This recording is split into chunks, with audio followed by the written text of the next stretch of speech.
Púšťajte štandardu, prichádza minister. Pán minister, a čo vám, nejaký si ste bledí? Bohyňu, aj vám farba steká trošku s láskou. Čo ste v strese? No, ja viem, tá exekúcia, aj tí policajti, čo to poviedávali. Ešte vás bude došťúvať nejaký úrad na ochranu oznamovateľov. Nie, prosím vás, nebojte sa. Na to sme zrušili, keď nám robili zle, zrušili. Hundrali ľudia, všimli si, nevšimli si. Špeciálna prokuratúra chceli nás. No, všetkých, a čo? Zrušili sme. Bolo dačo, nebolo. Zrušíme aj toto. Najlepšie bude sobota, čo poviete? Aj armádu zrušíme. No a, veď povedal pán Kaliňák. Veď ten Rus raz odíde, na čo nám je? Ja vám budem vždy lojálna, pán ministerko. Keď budete mať aj 0,0 v preferenciách, padá to, ja viem. Ako lásky padajú, tak aj preferencie. Nevadí isto. Viete, vďaka vám sa majú dobre môj manžel, moje deti, moje vnúčatá. Ste taký fešák, taký svalovec, isto. Ja byť ešte mladšia.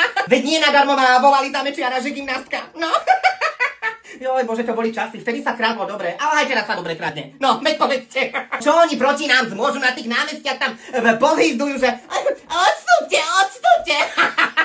Prosím vás, koho to zaujíma? Hej, hovorili aj na úrade vlády, že predseda sa teší z tohto nápadu, no.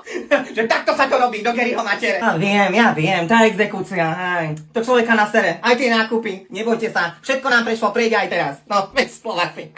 Tu ideme nahrať videjko, zapnite svetlo a ide nahrávať pán minister. Nebojte sa, povieme si svoje, ľudia uveria. Uvedomte si, že vy ste niečo, veď vy ste vlastne štát, veď vy ste štátnik, vy ste vlastne taký malý kráľ, čo malý, veľký.